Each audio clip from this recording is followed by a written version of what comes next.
প্রিয় শিক্ষার্থীবৃন্দ, শুভেচ্ছা নিও। আশা করি তোমরা ভালো আছো। আমার কাছে তোমাদেরকে স্বাগতম। আমি মোহাম্মদ কবির হোসেন, প্রভাষক, উদ্ভিদ বিজ্ঞান বিভাগ, চট্টগ্রাম কলেজ।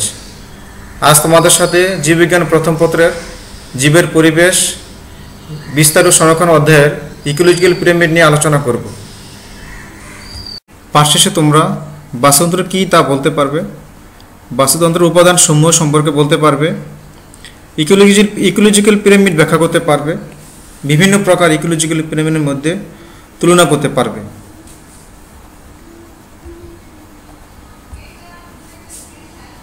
আমরা প্রথমে আলোচনা করব বাস্তুতন্ত্র কি।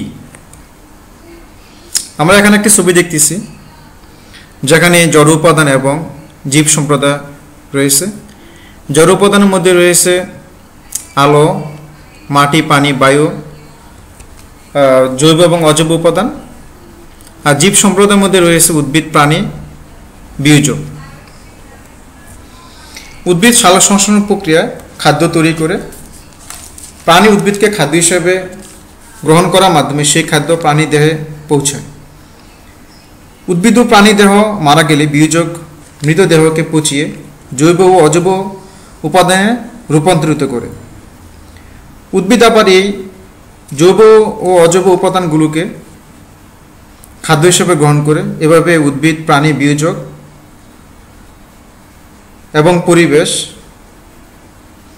পরিবেশের সাথে ক্রিয়া বিক্রিয়া একটি গতিময় প্রক্রিয়া চলতে থাকে, যেখানে শক্তির একমুখী প্রবাহ হয়, অর্থাৎ জীব সম্প্রদায় ও এদের পরিবেশ নিজেদের মধ্যে এবং পরস্পরের মধ্যে ক্রিয়া বিক্রিয়ার গতিময় পদ্ধতিকে বাস্তুতন্ত্র বলে। আমরা আরও সহজে বলতে পারি, একটি নির্দিষ্ট পরিবেশে উদ্ভিদ, প্রাণী, বীজক ও জড় উপাদানকে নিয়ে একটি বাস্তুতন্ত্র গঠিত হয়, যারা একে অপরের উপর নির্ভরশীল। বাস্তুতন্ত্রের উপাদানসমূহ। বাস্তুতন্ত্রের উপাদানসমূহকে আমরা দুটি অংশে ভাগ করতে পারি: জড় উপাদান, জীব উপাদান। জড় উপাদানের মধ্যে রয়েছে মাটি, পানি, আলো, জৈব অজৈব উপাদান ইত্যাদি। আর জীব উপাদানের মধ্যে রয়েছে উৎপাদক, খাদক ও বীজক। আমরা জীব উপাদানের তার উপাদান সমূহ নিয়ে আলোচনা করব। জীব উপাদানের মধ্যে প্রথমে আলোচনা করব আমরা উৎপাদক। উৎপাদক হলো যে যারা খাদ্য তৈরি করতে পারে তারা উৎপাদক, অর্থাৎ এক অর্থে সকল উদ্ভিদই উৎপাদক। তারা সালোক সংশ্লেষণ প্রক্রিয়া খাদ্য তৈরি করে। আমরা এখানে তিনটি ছবি দেখতেছি, যেমন ফাইটোপ্লাঙ্কটন, শৈবাল, ঘাস। তারা সকলেই উৎপাদক। তারা সকলেই সালোক সংশ্লেষণ প্রক্রিয়া খাদ্য উৎপন্ন করতে পারে। উৎপাদিত খাদ্যে আলোক শক্তি রাসায়নিক শক্তি হিসেবে থাকে। সবুজ উদ্ভিদ কর্তৃক উৎপাদিত খাদ্যে যে পরিমাণ শক্তি বন্ধন হয় তাকে মোট উৎপাদন বলে। উদ্ভিদ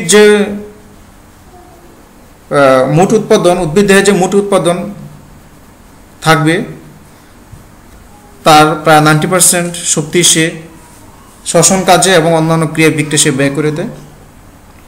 ওই শক্তিটাকে বলা, যে শক্তিটা সে ব্যয় করবে ওই শক্তিটাকে বলা শ্বসন শক্তি। আর যে 10% শক্তি থাকবে তার দেহের মধ্যে সেটাকে বলা হয় প্রকৃত উৎপাদন বা নেট প্রোডাকশন। আমরা পরবর্তীতে খাদক বা কনজিউমার তাকে এই উপাদান নিয়ে আমরা আলোচনা করব। সকল প্রাণী অর্থাৎ যারা পরজীবী তারা সবাই খাদক। এখানে দুটি ইকোসিস্টেম আমরা দেখতেছি। এখানে একটি ইকোসিস্টেম এটা হলো জলজ ইকোসিস্টেম, এটা টেরিস্টোরিয়াল ইকোসিস্টেম। এখানে দেখতেছি যে খাদক যারা, এখানে 4 ধরনের খাদক রয়েছে, যেমন primary consumer, secondary consumer, tertiary consumer, quaternary consumer. Primary consumer উৎপাদককে সে খাদ্য হিসেবে ব্যবহার করে থাকবে। সেকেন্ডারি কনজিউমার আবার প্রাইমারি কনজিউমারকে সে খাদ্য হিসেবে ব্যবহার করবে। টারশিয়ারি কনজিউমার সেকেন্ডারি কনজিউমারকে খাদ্য হিসেবে ব্যবহার করবে। আর কোয়াটার্নারি কনজিউমার টারশিয়ারি কনজিউমারকে খাদ্য হিসেবে ব্যবহার করে থাকবে। এখানেও চিত্রটা দেখলে আমরা ঠিক সেম। এখানে প্রাইমারি কনজিউমার উৎপাদকের খাদ্য হিসেবে ব্যবহার করবে, সেকেন্ডারি কনজিউমার প্রাইমারি কনজিউমার খাদ্য হিসেবে ব্যবহার করবে, টারশিয়ারি কনজিউমার আবার সেকেন্ডারি কনজিউমারকে খাদ্য হিসেবে ব্যবহার করবে এবং কোয়াটার্নারি কনজিউমার টারশিয়ারি কনজিউমারকে খাদ্য হিসেবে ব্যবহার করবে। বিয়োজক। বিয়োজক হলো যেমন ব্যাকটেরিয়া, ছত্রাক এবং সকল অণুজীব, তারা সবাই বিয়োজক। উদ্ভিদ ও প্রাণীদেহ মারা গেলে উপযুক্ত পরিবেশে বিয়োজক মৃত জীবদেহে জন্মায়। বিয়োজক হতে বিভিন্ন ধরনের এনজাইম ও বিষাক্ত দ্রব্য নিঃসরণের ফলে মৃতদেহ পচে যায়। ফলে জীবদেহে বিদ্যমান যে ম্যাক্রোমলিকিউলসগুলো থাকে এগুলো ভেঙে জৈব এবং অজৈব পদার্থে রূপান্তরিত হয়। জৈব পদার্থগুলো মাটির সাথে মিশে যায়, আর অজৈব পদার্থগুলো যেগুলো গ্যাসীয় সেগুলো বাতাসে মিশে যায় এবং বাকিগুলো মাটির সাথে মিশে থাকে। উদ্ভিদ আবার এই উপাদানগুলোকে তারা খাদ্য হিসেবে ব্যবহার করে থাকে। আর মৃতদেহ থেকে যারা অণুজীব তারা পুষ্টি উপাদান গ্রহণ করে তারা বংশবৃদ্ধি করে থাকে। যেহেতু বিয়োজক জীবদেহকে ভেঙে জৈব ও অজৈব পদার্থে পরিণত করে, তাই তাদেরকে ট্রান্সফর্মার বলা হয়। মৃত জীবের জৈব পদার্থ খেয়ে থাকে বলে এদেরকে স্যাপ্রোফাজও বলে। আবার এরা মৃত জৈব বস্তু থেকে বাহ্যিক হজম প্রক্রিয়া পুষ্টি গ্রহণ করে, তাই তাদেরকে স্যাপ্রোট্রপসও বলা হয়। খাদ্য শৃঙ্খল। এখানে একটি ইকোসিস্টেম বিদ্যমান। এখানে producer, primary consumer, secondary consumer, tertiary consumer এবং কোয়াটারনারি কনজিউমার রয়েছে। প্রডিউসার খাদ্য উৎপন্ন করে সালোকসংশ্লেষণ প্রক্রিয়া এই খাদ্যটা প্রাণীদেহে স্থানান্তরিত হয়। তাহলে প্রডিউসার থেকে বিভিন্ন খাদ্য স্তরের মধ্য দিয়ে খাদ্য শক্তির প্রবাহকে খাদ্য শৃঙ্খল বলা হয়। খাদ্য জাল। এখানে একটি ইকোসিস্টেম বিদ্যমান। এখানে সকল উদ্ভিদ উৎপাদক আর সকল প্রাণী তারা খাদ্যক, এবং এখানে অনেকগুলো খাদ্য শৃঙ্খল বিদ্যমান রয়েছে। যেমন হরিণ ঘাস খেয়ে সে বেঁচে থাকে, ঘাস খেয়ে সে খাদ্য হিসেবে গ্রহণ করে থাকে, এবং সিংহ হরিণকে খেয়ে বেঁচে থাকে। তাহলে খাদ্যশক্তি উৎপাদক থেকে হরিণ হয়ে সিংহ পর্যন্ত পৌঁছায়। আর খাদ্যশক্তির এই প্রবাহকে খাদ্য শৃঙ্খল বলা হয়। আর এই ইকোসিস্টেমের মধ্যে অনেকগুলো খাদ্য শৃঙ্খল রয়েছে। যেমন এখানে উৎপাদক থেকে খরগোশ হয়ে সিংহ পর্যন্ত একটি খাদ্য শৃঙ্খল, উৎপাদক থেকে আবার খরগোশ হয়ে সাপ এবং বাসকে পর্যন্ত এখানে একটি খাদ্য শৃঙ্খল রয়েছে। আবার আমরা দেখতেছি যে উৎপাদক থেকে ঘাসফড়িং, সূচা, সাপ এবং সিংহ এখানে একটি খাদ্য শৃঙ্খল রয়েছে। আবার উৎপাদক, ঘাসফড়িং, সূচা এবং বাজপাখি এখানে একটি খাদ্য শৃঙ্খল রয়েছে। তার মানে আমরা যদি একটু লক্ষ্য করি যে ঘাসফড়িং, সূচার সাথে এই বাজপাখির একটি খাদ্য শৃঙ্খল এবং সাপ হয়ে লায়ন তারও একটি খাদ্য শৃঙ্খল রয়েছে। তাহলে এই ইকোসিস্টেমে একাধিক খাদ্য শৃঙ্খল রয়েছে এবং এই খাদ্য শৃঙ্খলগুলো পরস্পর তারা সংযুক্ত। অর্থাৎ কোন ইকোসিস্টেমে একাধিক খাদ্য শৃঙ্খল যখন পরপর সংযুক্ত থাকবে তাকে খাদ্য জাল বলা হয়। Ecological pyramid. এটা একটা ইকোসিস্টেম। এখানে কতগুলো খাদ্যস্তর বিদ্যমান, যেমন উৎপাদক, primary consumer, secondary consumer, tertiary consumer. একটি ইকোসিস্টেমের উৎপাদক ও খাদক স্তরগুলোকে পরপর সাজিয়ে এবং এই স্তরগুলোকে মাঝ বরাবর রেখে নকশা অঙ্কন করলে একটি ত্রিভুজাকৃতির পিরামিডের মতো একটি চিত্র দাঁড়ায়। একটু লক্ষ্য করো, নিচের যে খাদ্যস্তর, এই খাদ্যস্তরে তার সংখ্যা, সদস্যের সংখ্যা বেশি, তার শুষ্ক ওজনও বেশি হবে এবং সংগৃহীত শক্তির পরিমাণও বেশি হবে। তাহলে এটা যদি আমরা একটা চিত্রের মাধ্যমে উপস্থাপন করি তাহলে তার আয়তন, এই খাদ্যস্তরের আয়তন বেশি হবে। এর পরবর্তী যে খাদ্যস্তর রয়েছে যেমন প্রাইমারি কনজিউমার, তার এই স্তরের খাদ্যস্তরের আয়তন প্রডিউসারের খাদ্যস্তরের আয়তনের চেয়ে কম হবে, কারণ এই খাদ্যস্তরের সংখ্যাও কম, সংগৃহীত শক্তির পরিমাণ কম হবে এবং শুষ্ক ওজন কম হবে।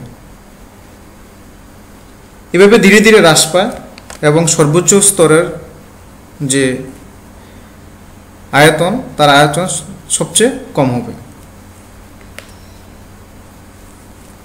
এখন সবগুলো খাদ্যস্তর নিয়ে একটি নকশা যদি আমরা অঙ্কন করি, তাহলে একটি পিরামিড আকৃতির একটি নকশা দাঁড়ায়। একে ইকোলজিক্যাল পিরামিড বলা হয়। সুতরাং বিভিন্ন ইকোসিস্টেমের খাদ্য শৃঙ্খলের বিন্যাস সম্পর্কিত পিরামিড আকৃতির যে নকশা, তাকে আমরা ইকোলজিক্যাল পিরামিড বলে থাকি। সংখ্যার পিরামিড নিয়ে, এটা একটা ইকোলজিক্যাল পিরামিড। এখানে একটি ইকোসিস্টেম বিদ্যমান রয়েছে। এখানে আমরা দেখছি পাঁচটা খাদ্যস্তর বিদ্যমান। সবচেয়ে নিচের যে খাদ্যস্তর, সেটাকে আমরা উৎপাদক বলে থাকি, অর্থাৎ ওরা খাদ্য উৎপন্ন করে থাকে। এরপরে খাদ্যস্তর সেটাকে আমরা বলতেছি যে প্রাইমারি কনজিউমার, এরপরটা secondary consumer, tertiary consumer, quaternary consumer. সংখ্যার পিরামিডে মূলত বিভিন্ন খাদ্যস্তরের সদস্যের সংখ্যা বিবেচনা করা হয়।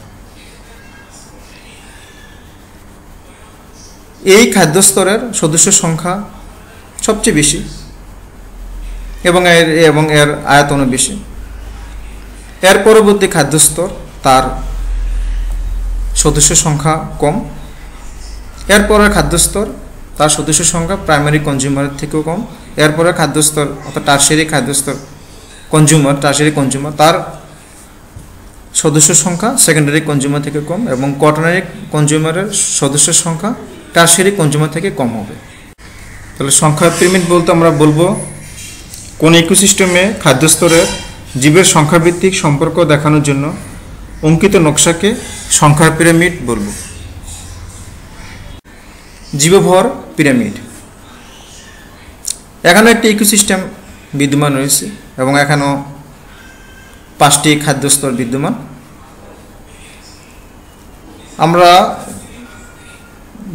আমরা দেখতেছি যে সবচেয়ে নিচের স্তর অর্থাৎ প্রডিউসার, তার ওজন এখানে কত? প্রায় 4 লক্ষ কেজি। এরপরের খাদ্যস্তর আমরা প্রাইমারি কনজিউমার যাকে বলবো, তার ওজন হলো 40,000 কেজি। এভাবে হ্রাস পেয়ে একেবারে সর্বোচ্চ স্তর 40 কেজি। এখন এই 4 লক্ষ কেজি কি? 4 লক্ষ কেজি হলো তার এই খাদ্য স্তরের সকল জীবের মোট শুষ্ক ওজন। তার মানে জীবভর বলতে আমরা বুঝি যে জীবের শুষ্ক ওজন, মোট শুষ্ক ওজনকে আমরা বলি কি? জীবভর। তাহলে একটা ইকোসিস্টেমের মধ্যে যে জীবভর, সেটা হলো যে এই খাদ্যস্তরে যত সদস্য রয়েছে সকল সদস্যের মোট শুষ্ক ওজনের কি? এই খাদ্যস্তরের জীবভর।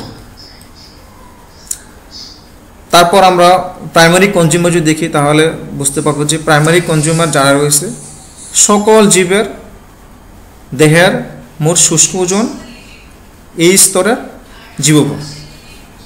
তারপর আমরা সেকেন্ড লেভেল কনজিউমার বা সেকেন্ডারি কনজিউমার যদি দেখি, সেখানে দেখব যে তাদের এই স্তরের সকল যে জীব রয়েছে তাদের শুষ্ক ওজন এই স্তরের জীবভর। তাহলে জীবভর এভাবে পর্যায়ক্রমে হ্রাস পায়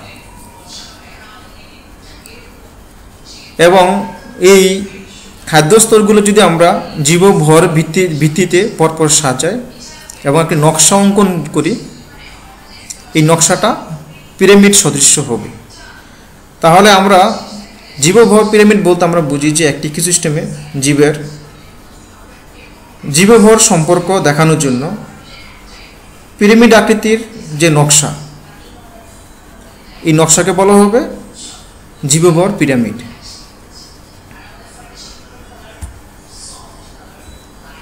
শক্তির পিরামিড,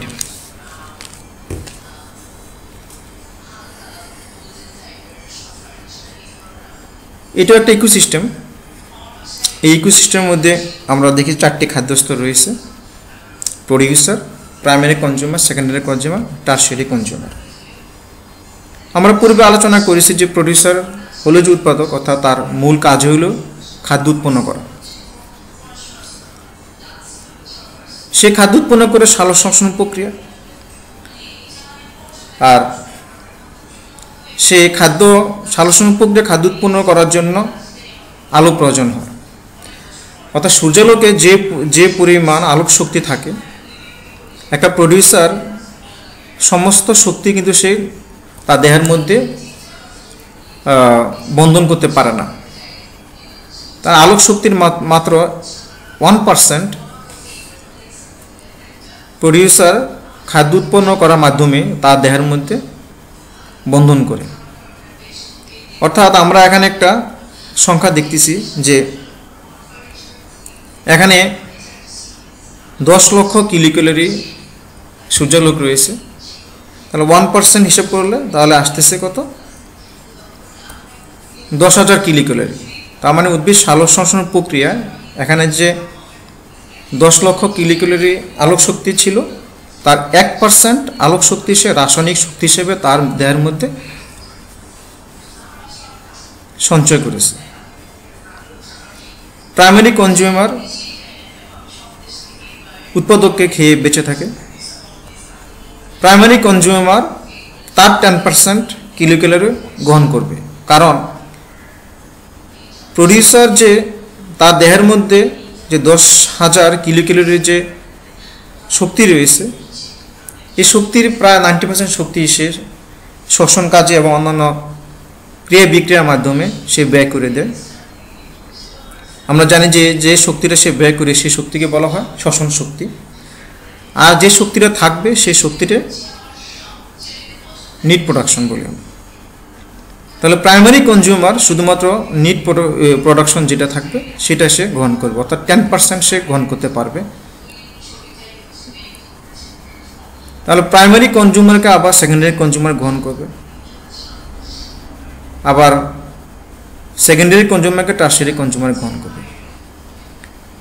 প্রাইমারি কনজিউমার যে 1,000 কিলোক্যালোরি শক্তি ছিল তার দেহের মধ্যে, এটার প্রায় 90% শক্তি সে শ্বসন কাজ এবং অন্যান্য ক্রিয়া বিক্রিয়ার মাধ্যমে সে ব্যয় করে দেয়, আর 10% শক্তি থাকে। এই 10% শক্তি সেকেন্ডারি কনজিউমার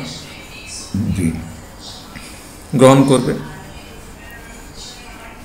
তেমনি সেকেন্ডারি কনজিউমারের 10% শক্তি টারশিয়ারি কনজিউমার গ্রহণ করবে।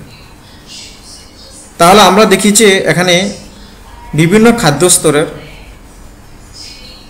মধ্যে যে সংগৃহীত যে শক্তি, এই সংগৃহীত শক্তিগুলোকে যদি আমরা পরপর সাজাই এবং সেন্ট্রালাইজ করি, তাহলে এটা একটা পিরামিড আকৃতির একটা নকশা তৈরি হয়। সুতরাং শক্তির পিরামিড বলতে আমরা বুঝবো যে একটি ইকোসিস্টেমের জীবের খাদ্য স্তরের সংগৃহীত শক্তির সম্পর্ক দেখানোর জন্য অঙ্কিত নকশাকে শক্তির পিরামিড বলা হয়।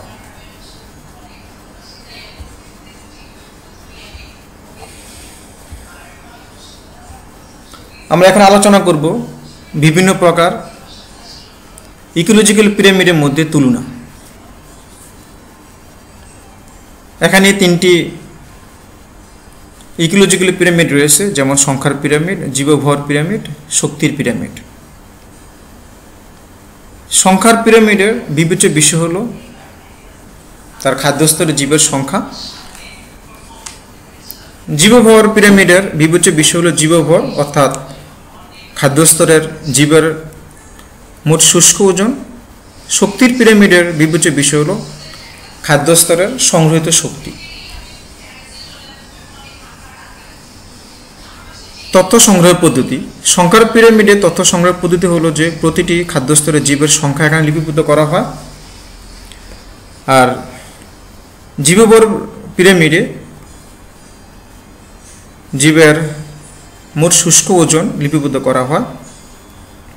শক্তির পিরামিডে প্রতিটি স্তরের জীব শুকানো হয়, পরে তা পোড়ানো হয় এবং কিলোক্যালোরি দিয়ে তাপ নির্ণয় করা হয়। ব্যবহৃত একক। শক্তির পিরামিডে ব্যবহৃত একক হলো সাধারণ সংখ্যা। জীবভর পিরামিডে ব্যবহৃত একক হলো গ্রাম পার স্কোয়ার মিটার। শক্তির পিরামিডে ব্যবহৃত একক হলো kilo calorie per square metre অথবা পার ইয়ার। এখানে শক্তির পিরামিডে অসুবিধা কি? অসুবিধা হলো জীবের আকার এখানে অগ্রাহ্য করা হয়। জীববর পিরামিডের অসুবিধা হলো সকল জীবকে ধরা ও ওজন করা কঠিন। আর শক্তির পিরামিডের অসুবিধা হলো সকল জীব হতে তাপশক্তি বের করা কঠিন। আর পিরামিডের গঠনাকৃতি, শক্তির পিরামিডের গঠনাকৃতি দুই রকম হতে পারে, সোজা বা উল্টো আকৃতির পিরামিড হতে পারে। জীববর পিরামিডে গঠনাকৃতি সোজা বা উল্টো আকৃতির পিরামিড হয়। আর শক্তির পিরামিডের গঠন সর্বদাই সোজা আকৃতির পিরামিড হয়।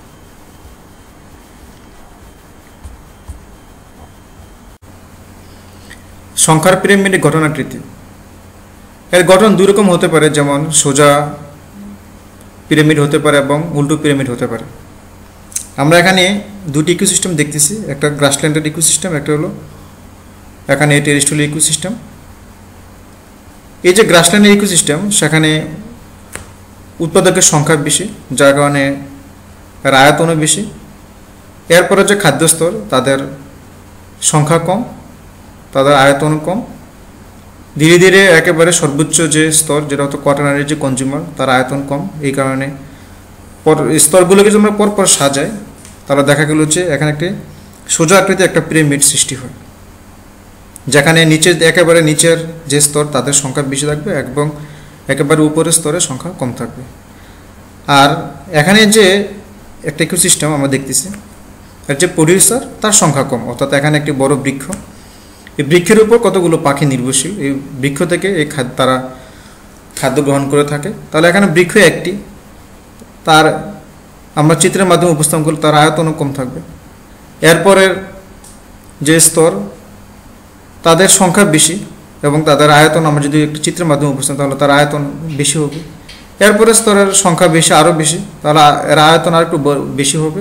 এরপরের যে কনজিউমার, তাদের আয়তন সংখ্যা আরও বেশি থাকবে এবং চিত্রের মাধ্যমে উপস্থাপন করলে এই স্তরের আয়তনটা আর একটু বেশি হবে। তাহলে আমরা যদি এই স্তরগুলো যদি আমরা পরপর সাজাই এবং সাজিয়ে যদি মাঝ বরাবর রেখে যদি একটি চিত্র অঙ্কন করি, তাহলে দেখব যে এখানে একটি উল্টো আকৃতির একটি পিরামিড গঠিত হয়েছে। তাহলে সংখ্যার পিরামিড সোজা হতে পারে, আবার উল্টো হতে পারে। পিরামিডের ঘটনাকৃতি এখানেও আমরা দুই ধরনের পিরামিড দেখতেছি, একটা সোজা আকৃতির পিরামিড, একটা উল্টো আকৃতির পিরামিড। এটা হলো এটা একটা টেরেস্ট্রিয়াল ইকোসিস্টেম, এটা হলো একটা অ্যাকুয়াটিক ইকোসিস্টেম। এখানে উৎপাদকের ওজন বেশি, যার কারণে এই স্তরের আয়তন বেশি থাকবে। এরপরের শুষ্ক ওজন কম, এরপর শুষ্ক ওজন আরও কম, এরপরে শুষ্ক ওজন আরও কম। তাহলে এই সবগুলো খাদ্যস্তরকে যদি আমরা পরপর সাজাই, তাহলে এখানে একটা সোজা আকৃতির পিরামিড গঠিত হয়। আর এখানে ঠিক এর উল্টো, এখানে যে প্রডিউসার, এখানে প্রডিউসার হবে যেমন ফাইটোপ্লাঙ্কটন অথবা ছোটো ছোটো প্রাণীও হতে পারে। তাদের শুষ্ক ওজন কম থাকে, কারণ এরা ছোটো ছোটো প্রাণী। এরপরের যে খাদ্যস্তর, এদের চেয়ে আকারে বড়, ফলে এদের শুষ্ক ওজন আরও বেশি, যার কারণে এই খাদ্যস্তরের থেকে এই খাদ্যস্তরের আয়তনটা বড়। এরপরের খাদ্যস্তরের যে প্রাণীসমূহ রয়েছে, তাদের আকার আরও বড়, যার কারণে এই খাদ্যস্তর থেকে তাদের শুষ্ক ওজন আরও বেশি হবে, ফলে এই খাদ্যস্তরের আকারটা আর একটু বড় হবে। তাহলে এই খাদ্যস্তরগুলো যখন পরপর সাজায়, আমরা দেখতেছি যে এখানে একটা উল্টো আকৃতির একটা পিরামিড গঠিত হয়। তাহলে জীববর পিরামিড আমরা এখানে সোজা আকৃতির এবং উল্টো আকৃতির দুই ধরনের পিরামিডে দেখছি। এই শক্তির পিরামিড সবসময় সোজা আকৃতির হয়ে থাকে, কারণ প্রডিউসারের সমুদ্র শক্তি সবচেয়ে বেশি থাকে। এরপরে স্তরগুলো পর্যায়ক্রমে কমে যায়, ফলে এই স্তরগুলোকে পরপর সাজালে একটি সোজা আকৃতির পিরামিড হয়। এখানে কখনো উল্টো আকৃতির পিরামিড হয় না, কারণ শক্তি সবসময় একমুখী প্রবাহ ঘটে, তারা পেছনের দিকে আসতে পারে না বা নিচের স্তরের দিকে আসতে পারে না, সবসময় উপরের স্তরের দিকে শক্তি প্রবাহ ঘটে। এখানে আমরা শক্তি প্রবাহের দশমাংশ নিয়ে আলোচনা করব। শক্তি প্রবাহের দশমাংশের এই মতবাদ প্রবর্তন করেন বিজ্ঞানী লিন্ডেম্যান 1942 সালে। তার মতে একটি খাদক যে পরিমাণ খাদ্য গ্রহণ করবে, এর মাত্র 10% তার দেহ গঠনের ক্ষেত্রে ব্যবহৃত হয়। এটাকে মূলত শক্তির প্রবাহের দশমাংশ নিয়ম বলা হয়। আমরা এর আগে একটু ব্যাখ্যা করেছিলাম যে একটি